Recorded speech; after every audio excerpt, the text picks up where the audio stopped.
নমস্কার বন্ধুরা, আমি উজ্জ্বল আর আপনারা দেখছেন উজ্জ্বল পাওয়ার টেক। এই ভিডিওতে আমরা আপনাকে টোটাল গাইড করব 3 কিলোওয়াট যদি সোলার প্যানেল আপনি লাগান তাহলে তার কানেকশনটা কি হবে। সিরিজে কানেকশন হবে প্যানেলগুলোর নাকি প্যারালালে কানেকশন হবে। ওকে, তো ভিডিওটা সম্পূর্ণ দেখুন। এই ভিডিওতে কিন্তু একটা প্যানেল কানেকশনের টোটাল নলেজ পাবেন। তো আগে বলে দিই সিরিজ কানেকশন কি, প্যারালাল কানেকশন কি। সিরিজ কানেকশনের ক্ষেত্রে ভোল্টেজ বাড়ে, কারেন্টের ভ্যালু সেম থাকে। আর যদি প্যারালাল কানেকশন করেন তাহলে কারেন্টের ভ্যালু বাড়বে, ভোল্টেজ সেম থাকবে। তো আমি যদি একটা এক্সাম্পল নিই, ধরুন এই একটা প্যানেল, ওকে, আর এই একটা প্যানেল। যদি আমি সিরিজ কানেকশনের ক্ষেত্রে দেখি, সিরিজ কানেকশনের ক্ষেত্রে ধরুন এইটা একটা পজিটিভ, এটা একটা নেগেটিভ টার্মিনাল। প্যারালাল এটা পজিটিভ, এটা নেগেটিভ টার্মিনাল, ঠিক তেমনি প্যারালাল এটা পজিটিভ টার্মিনাল, এটা নেগেটিভ টার্মিনাল। ঠিক আছে, তো এবার কানেকশনটা কি হবে দেখুন। শর্ট করতে হবে আপনাকে, এই নেগেটিভ টার্মিনাল আর পজিটিভ টার্মিনাল কি হবে, শর্ট হয়ে যাবে। অর্থাৎ পাশাপাশি দুটো প্যানেল, এটা ধরুন প্যানেল এ, এটা প্যানেল বি। তো প্যানেল এ আর প্যানেল বি এর মধ্যে এই এর নেগেটিভ টার্মিনাল আর এই পজিটিভ টার্মিনাল শর্ট হয়ে যাবে। আর এই যে পজিটিভ আর এখান থেকে এই যে নেগেটিভ, এখান দিয়ে কি হবে, আউটপুট বেরোবে, এখান দিয়ে আউটপুট বেরোবে। অর্থাৎ প্যানেলের নেগেটিভ এবং পজিটিভটা শর্ট করে দিয়ে আউটপুট, এই যে এই পজিটিভ বেরোলো, এখান থেকে পজিটিভ আউটপুট আর এখান থেকে নেগেটিভ আউটপুট। ঠিক আছে, এরকমভাবে আউটপুটগুলো বেরাবে। তো এই হচ্ছে সিম্পল একটা বিষয়। অর্থাৎ সিরিজের ক্ষেত্রে আবার বলছি, সিরিজের ক্ষেত্রে কিন্তু এখানে পজিটিভ আউটপুট বেরোবে, এটা দিয়ে নেগেটিভ টার্মিনাল এটা। ওকে, তো সিরিজের ক্ষেত্রে ভোল্টেজ বাড়ে এবং প্যারালালের ক্ষেত্রে কিন্তু কারেন্ট বাড়ে, এটা যেন মাথায় থাকে। আর যদি আপনি প্যারালাল কানেকশনটা দেখেন, প্যারালাল কানেকশন ঠিক উল্টো। এই ধরুন দুটো প্যানেল, এর পজিটিভ, এর নেগেটিভ, এর পজিটিভ, এর নেগেটিভ। তো নেগেটিভের সঙ্গে নেগেটিভের কানেকশন হবে, ওকে, আর পজিটিভের সঙ্গে পজিটিভের কানেকশন হবে। এটা কিন্তু সবসময় আমার মাথায় থাকে, নেগেটিভের সঙ্গে নেগেটিভের কানেকশন, পজিটিভের সঙ্গে পজিটিভের কানেকশন। তো সেই ক্ষেত্রে কিন্তু এখান দিয়ে একটা আউটপুট, এখান দিয়ে একটা আউটপুট। ঠিক আছে, এটা পজিটিভ আউটপুট, এটা পজিটিভ আউটপুট বেরোবে, আর এটা নেগেটিভ আউটপুট বেরোবে। তো এরকমভাবে আউটপুট বেরোচ্ছে। ঠিক আছে, তো সিরিজের ক্ষেত্রে ভোল্টেজ বাড়ে এবং প্যারালালের ক্ষেত্রে কারেন্ট বাড়ে। তো এই ক্ষেত্রে 3 কিলোওয়াট প্যানেল যদি আমি ডিজাইন করি, সেক্ষেত্রে কানেকশন কি হবে, এর জন্য প্রধান ভূমিকা যেটা থাকে ইনভার্টার, যে সোলার ইনভার্টার অ্যাকচুয়ালি। ওকে, সোলার ইনভার্টারের কাজ কি আপনারা অবশ্যই জানেন, তাও বলে দিচ্ছি। ডিসিকে এসিতে কনভার্ট করা, ওকে, ডিসিকে এসিতে কনভার্ট করা, অর্থাৎ ফিক্সড এসি ভোল্টেজ প্রোভাইড করা। তো আপনার ইনপুট ডিসিটা কত আছে সেটা কিন্তু একটা বড় ফ্যাক্টর। অর্থাৎ ইনপুট ডিসি পাওয়ারের ক্ষেত্রে দুটো প্যারামিটার আপনাকে দেখতে হবে। অর্থাৎ ইনপুটের ক্ষেত্রে ইনভার্টারের ইনপুটের ক্ষেত্রে ভোল্টেজ কত হবে, অর্থাৎ ইনপুট ভোল্টেজ ইনভার্টারের, আর ইনপুট কারেন্ট, এই দুটো ফ্যাক্টর কিন্তু আপনাকে মাথায় রাখতে হবে।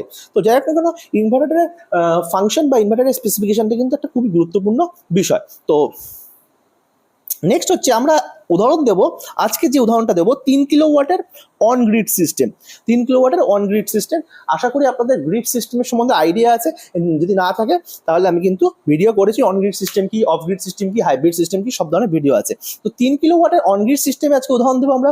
550 ওয়াটের একটা প্যানেলের উদাহরণ দিচ্ছি, এটা লুম সোলারে। ঠিক আছে, লুম সোলারে 550, এটা কিন্তু এক্সাম্পল, কোনোভাবে কিন্তু আমি লুম সোলারের প্যানেলকে আমি রেকমেন্ড করছি না। ওকে, এবং লুম সোলারে একটা ইনভার্টার আছে, অনগ্রিড ইনভার্টার, যার মডেল হচ্ছে ফিউশন 31।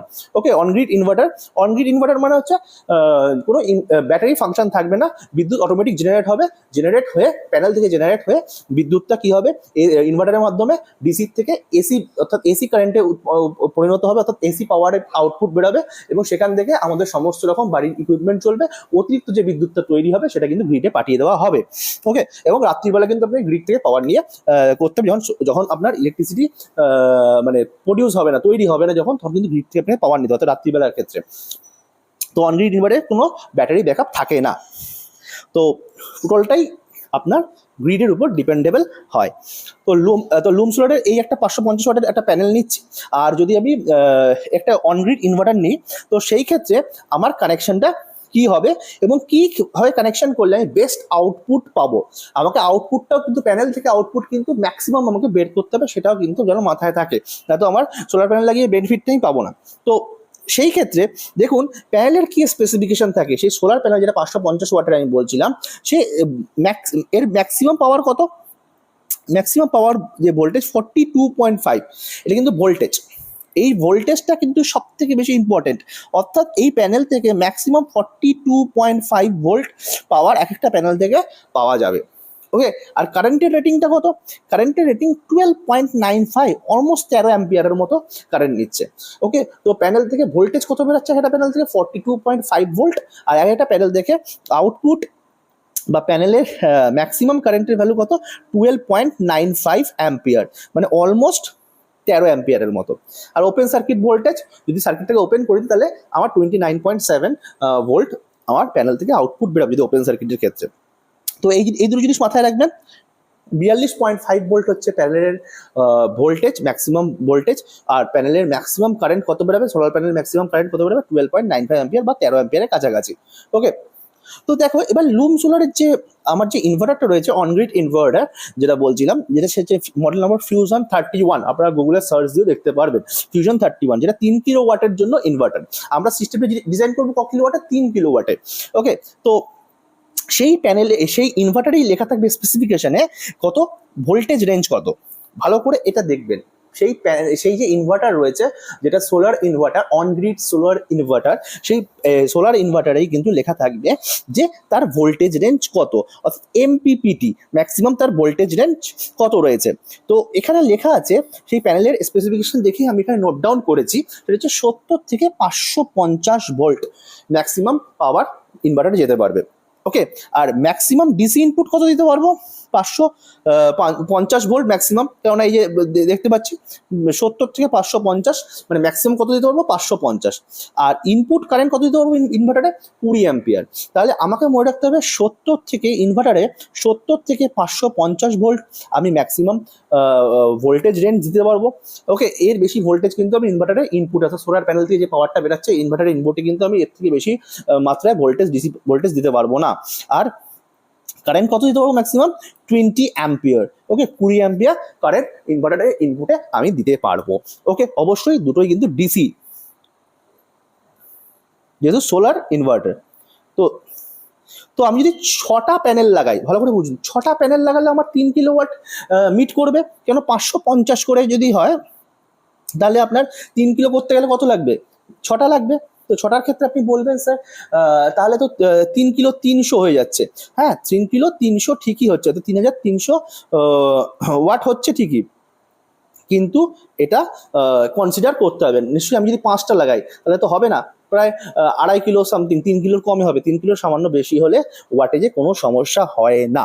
ওকে, সবসময় রেঞ্জ দেখতে হবে, ভোল্টেজ এবং কারেন্টের রেঞ্জ। তো দেখো এখানে 6টা প্যানেল যদি আমি লাগাই, যদি আমি 550 ওয়াটের 6টা প্যানেল লাগাচ্ছি, ওকে, 550 ওয়াটের 6টা প্যানেল লাগাচ্ছি, তো সেই ক্ষেত্রে বলেছিলাম এক একটা প্যানেলের ভোল্টেজ রেঞ্জ কত রয়েছে? একটা প্যানেলের ভোল্টেজ রেঞ্জ রয়েছে 42.5 ভোল্ট। তাহলে 6টা প্যানেলের ভোল্টেজ রেঞ্জ কত হবে? 200 200 255 ভোল্ট। 42.5 ইন্টু 6 করলে 255 ভোল্ট। আর কারেন্ট রেটিং কত থাকছে? যেহেতু সিরিজ কানেকশন করব, সিরিজ কানেকশনের ক্ষেত্রে তাহলে কিন্তু কারেন্ট রেটিং কিন্তু সেম থাকবে, অর্থাৎ 12.95 অ্যাম্পিয়ার। আবার বলেছি সিরিজ কানেকশনের ক্ষেত্রে কিন্তু প্যানেলের যখন আমি সিরিজ কানেকশন করব তখন ভোল্টেজটা বাড়বে, কারেন্টের রেটিং অর্থাৎ অ্যাম্পিয়ার রেটিংটা সেম থাকে। তো এখানে সিরিজ কানেকশন করেছি 6টা প্যানেলের, তো সেই ক্ষেত্রে 6টা প্যানেলের ভোল্টেজটা কত বেড়ে দাঁড়িয়েছে? 42.5 একটা প্যানেল থেকে পাচ্ছি, তাহলে ইন্টু 6 করেছি 6টা প্যানেল যেহেতু, 255 ভোল্ট হচ্ছে ম্যাক্সিমাম ভোল্টেজ। আর কারেন্ট রিমেইন কনস্ট্যান্ট বা সেম, 12.95 অ্যাম্পিয়ার বা 13 অ্যাম্পিয়ারের কাছাকাছি। তাহলে কি হচ্ছে, আমার এই যে রেঞ্জটা আমার ইনভার্টারের রেঞ্জের সঙ্গে মিট করছে, কারণ ইনভার্টার রেঞ্জ ছিল 72 কত? 550 ভোল্ট, 550 ভোল্ট ভোল্টেজের ভ্যালু, তো 255 ভোল্ট মিট করছে, ঠিক। আর কারেন্টের রেটিং কত ছিল ইনপুটে ইনভার্টারে? 20 অ্যাম্পিয়ার। ওকে, তো আমার এখানে কারেন্টের ভ্যালু কত ছিল, কত হচ্ছে প্যানেল থেকে? 12.95 অ্যাম্পিয়ার। যেহেতু সিরিজ কানেকশন করছি কারেন্টের ভ্যালু কনস্ট্যান্ট হচ্ছে, তাই জন্য 20 অ্যাম্পিয়ার। তাহলে এটাও কিন্তু কারেন্টের ভ্যালুও কিন্তু ম্যাচ করছে। তাহলে সিরিজ কানেকশন হচ্ছে কি পারফেক্ট, যেখানে ভোল্টেজও বেশি হচ্ছে না, মানে 550-এর উপরে চলে যাচ্ছে না, এবং কারেন্টের রেটিংও 20 অ্যাম্পিয়ারের মধ্যেই থাকছে। তো প্যারালাল কানেকশন করলে কি হতো, প্যারালাল কানেকশন করতে প্রথমত রং কানেকশন হতো। কেন রং কানেকশন হতো? আপনি যদি প্যারালাল কানেকশন করে, যদি প্যারালাল কানেকশন করে তার আউটপুটটা যদি আপনি, অর্থাৎ প্যানেলের আউটপুটটা যদি আপনি ইনভার্টারে দিয়ে দিতেন, সোলার ইনভার্টারে ইনপুট হিসাবে, তাহলে আপনার কানেকশনটা রং হতো। কেন কানেকশনটা রং হতো প্যারালাল কানেকশন করলে প্যানেলে? যেহেতু 6টা প্যানেল, একটা প্যানেলের ভোল্টেজ কত, 12.5 ভোল্ট, তাহলে ভোল্টেজটা কনস্ট্যান্ট থাকতো। ভোল্টেজ কত হতো? আউটপুট ভোল্টেজ 42.5 ভোল্ট, সরি ওটা 42.5 ভোল্ট ভোল্টেজ একটা প্যানেলে, তো আউটপুট ভোল্টেজ 42.5 ভোল্টই হতো, যেহেতু প্যারালাল কানেকশন করছে। হ্যাঁ, তা টোটাল কারেন্ট কত হতো? কারেন্ট বেড়ে গিয়ে, যেহেতু প্যারালাল কানেকশন করছেন, 12.95 × 6, অর্থাৎ প্রায় 78 অ্যাম্পিয়ারের মতো কারেন্ট হয়ে যেত, 77.7 অ্যাম্পিয়ার। তো তাহলে কি হতো? এক্সিট হয়ে যেত ইনভার্টারের লিমিট। ইনভার্টারের লিমিটে কারেন্টের লিমিট কত ছিল? 20 অ্যাম্পিয়ার। ভোল্টেজের লিমিট তো ঠিক আছে, চলো ভোল্টেজের লিমিট ঠিক আছে 42.5 ভোল্ট, ওকে, টোটাল ভোল্টেজ। কিন্তু কারেন্টের ভ্যালুটা, ওকে, প্যারালাল কানেকশন করছি, কারেন্টের ভ্যালু বাড়বে, ভোল্টেজ সেম থাকবে, তো কারেন্টের ভ্যালু কত দাঁড়িয়েছিল? 77.6, তো সরি 77.7, প্রায় 78 অ্যাম্পিয়ারের মতো। তো আমার তো ইনভার্টারের তো ভ্যালুটা ছিল 20 অ্যাম্পিয়ার। তো বেশি কারেন্ট যখন আমার ইনপুটে ঢুকবে ইনভার্টারে, ওকে, তো সেই ক্ষেত্রে কি হবে? ইনভার্টারে হিট হবে এবং ইনভার্টার পুড়ে যেতে পারে। তাই বলছে risk of damage and low performance, এবং পারফরমেন্স তো লো হবে, এছাড়াও হিট হবে বিশাল পরিমাণ ইনভার্টারে, এবং ইনভার্টার কিন্তু পুড়ে যেতে পারে। ওকে, তো সেই ক্ষেত্রে আমার কিন্তু এই কানেকশনটা কিন্তু সম্পূর্ণ ভুল, প্যারালাল কানেকশনটা করা যাবে না। তো নেক্সট স্লাইডে আসছে হচ্ছে রেকমেন্ডেড ডায়াগ্রাম। রেকমেন্ডেড ডায়াগ্রাম হচ্ছে কি, যেটা বললাম 6টা প্যানেলের কানেকশন হবে, সিরিজে কানেকশন হবে। ফাইনাল পজিটিভ এবং negative goes on inverter. Final যে পজিটিভ, ধরুন 1টা 2টো 3টে 4টে 5টা, এই একটা 6টা, ওকে, 6টা। এবার ধরুন কানেকশনটা কেমন হবে আমি পুরো দেখিয়ে দিচ্ছি। Plus minus, plus minus, plus minus, plus minus, plus minus, plus minus, okay. এবার কানেকশনটা কেমন হচ্ছে? এই মাইনাসের সাথে এই প্লাস কানেক্টেড হলো, ঠিক আছে। এবার এই মাইনাসের সাথে এই প্লাস কানেক্টেড হলো, এই মাইনাসের সাথে এই প্লাস কানেক্টেড, এই মাইনাসের সাথে এই প্লাস কানেক্টেড, এই মাইনাসের সাথে এই প্লাস কানেক্টেড। তাহলে আউটপুট ভোল্টেজ কত দিয়ে পাচ্ছি? আউটপুট ভোল্টেজ পাচ্ছি আমরা এখান থেকে এই একটা, এখান থেকে এই একটা, অর্থাৎ এখানে রয়েছে পজিটিভ আর এখানে রয়েছে নেগেটিভ। এটাই হচ্ছে ইনভার্টারে চলে যাবে, এটা হচ্ছে ইনভার্টারে যাবে, ইনভার্টারে যাবে, ওকে। এরকম ভাবে কানেকশনটা হবে। এটা প্যানেল নাম্বার 1, এটা প্যানেল নাম্বার 2, এটা প্যানেল নাম্বার 3, এটা প্যানেল নাম্বার 4, এটা 5, এটা 6, ঠিক এরকমভাবে কানেকশন হবে প্যানেলগুলোর হয়ে ইনভার্টারে। ঠিক এখানে পজিটিভ সাইন আসবে, এটা পজিটিভ টার্মিনাল আসছে, এটা নেগেটিভ টার্মিনাল, এটা ইনভার্টারে ইনপুট হিসাবে যাবে। আশা করি বোঝা গেল। তো ঠিক সেটাই আমি লিখেছি এখানে, final positive and negative goes to the inverter DC input. DC input হিসাবে ইনভার্টারে ঢুকবে। এছাড়াও আমাদের কি কি লাগে? এসপিডি লাগবে, সার্চ প্রোটেকশন ডিভাইস, এসপিডি মানে। এছাড়াও ডিসি আইসোলেটর লাগবে, MC4 connector for safety, okay. MC4 কানেক্টরও লাগবে ফর সেফটির জন্য। MC4 কানেক্টরটা কি হয়? এই সোলার প্যানেলের যখন আউটপুটগুলো শর্ট করা হয়, ওকে, সেটা হচ্ছে MC4 কানেক্টর, কিন্তু এর মাথায় কিন্তু একটা কানেক্টর লাগানো হয়, ঠিক আছে। এর মাথায় একটা কানেক্টর লাগানো হয়, সেটাকে বলছে MC4 কানেক্টর, এটাকে বলছে MC4 কানেক্টর। আর ইনস্টলেশনের সময় একটা টিপস মাথায় রাখতে হবে, সেইগুলো কি, ফেস হবে সবসময় সাউথ ফেসিং। কেন সাউথ ফেসিং হবে? এটা ইস্ট, এটা হচ্ছে নর্থ, এটা হচ্ছে সাউথ, এটা হচ্ছে ওয়েস্ট, ঠিক আছে। The sun rises in the east, তো ইস্ট থেকে কোথায় যাচ্ছে? ওয়েস্টে যাচ্ছে। তাহলে ইস্ট থেকে যখন ওয়েস্টে যায় তখন সাউথ ফেসিং হয়ে যায়, সবসময় মাথায় রাখতে হবে। যখন আমাদের সূর্য অস্ত যায়, এখানে সূর্য ওঠে, সূর্য যখন অস্ত যায় তখন যখন ওয়েস্টের দিকে যায় তখন কিন্তু সাউথ ফেসিং হয়ে যায়। তার জন্য সাউথ ফেসিং করে কিন্তু আমার প্যানেল ইনস্টল করতে হবে। সাউথ ফেসিংয়ে কিন্তু সব থেকে বেশি সূর্যালোক বা সূর্য আলো পাওয়া যায়। টিল্ট অ্যাঙ্গেল কি তোমরা জানো না? অন্য একদিন ভিডিওতে বলবো, বা একটা শর্টকাটেই বলে দিই। এই ধরো প্যানেলটা কেমনভাবে রাখবো আমরা, এটা হচ্ছে টিল্ট অ্যাঙ্গেল। টিল্ট অ্যাঙ্গেল কত ডিগ্রি হবে? 20 to 28 ডিগ্রি মধ্যে হতে হবে ওয়েস্ট বেঙ্গলের টিল্ট অ্যাঙ্গেল মোটামুটি, ওকে, 20 থেকে 28 ডিগ্রির মধ্যে টিল্ট অ্যাঙ্গেল যদি তুমি বাড়িয়ে বা কমিয়ে দাও বেশি, তাহলে সেই ক্ষেত্রে কিন্তু আউটপুট বা সূর্যের আলোটা কম পড়বে, সেক্ষেত্রে আউটপুটটা কিন্তু কম বেরোবে সোলার প্যানেল থেকে। প্রপার আর্থিং করতে হবে সোলার প্যানেলে, এবং সোলার প্যানেলে আরেকটি জিনিস, ডাস্ট ফ্রি বা ময়লা কম রাখতে হবে, এবং যেন ছায়া না পড়ে, সেটা বাড়ির বিল্ডিং এর ছায়া হতে পারে বা গাছের ছায়া বা যে কোনো ছায়া, দেখতে হবে যে যাতে ছায়াটা না পড়ে।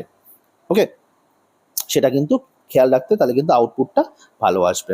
তো ফাইনাল একটাই কথা, এই যে ব্যাপারটা দাঁড়াচ্ছে যে use series connection for best output.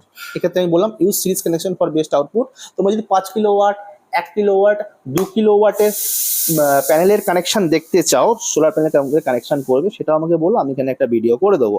তো আলাদা আলাদা করে ভিডিও করবো, 2 কিলো, 1 কিলো, 5 কিলো, আজকে 3 কিলো যেমন ভিডিও করলাম। তো অ্যাভয়েড করবে সবসময় parallel connection in high wattage. যে প্যানেলগুলো আছে সবসময় আমরা প্যারালাল কানেকশনটাকে অ্যাভয়েড করি।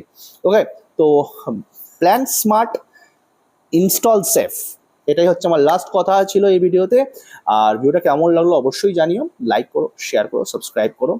আর আরও অনেক যদি সোলার প্যানেল বা সোলার জাতীয় টিপসের ভিডিও পেতে চাও, তাহলে অবশ্যই চ্যানেলটাকে সম্পূর্ণ বিনামূল্যে সাবস্ক্রাইব করে নিও, এবং কমেন্টে জানিও তুমি কী ধরনের ভিডিও দেখতে চাও। আর যদি তোমার বাড়িতে সোলার প্যানেল ইনস্টল করতে চাও বা তোমার পরিচিতদের মধ্যে কেউ সোলার প্যানেল ইনস্টল করে, তাহলে ভিডিওর ডেসক্রিপশনে এবং পিন কমেন্টে কিন্তু লিঙ্ক দেওয়া রইল, সেই লিঙ্কে গিয়ে তোমরা একটা গুগল ফর্ম আছে, গুগল ফর্মটা সম্পূর্ণ বিনামূল্যে ফিল আপ করো। অবশ্যই আমাদের টিম কন্ট্যাক্ট করবে। এছাড়াও ভিডিওর ডেসক্রিপশনে যে কন্ট্যাক্ট নাম্বার আছে, সেই কন্ট্যাক্ট নাম্বার তোমরা চাইলে মেসেজ বা হোয়াটসঅ্যাপ করতে পারো। Thank you so much for watching. দেখা হচ্ছে খুব তাড়াতাড়ি একটা নতুন ভিডিওতে। Thank you.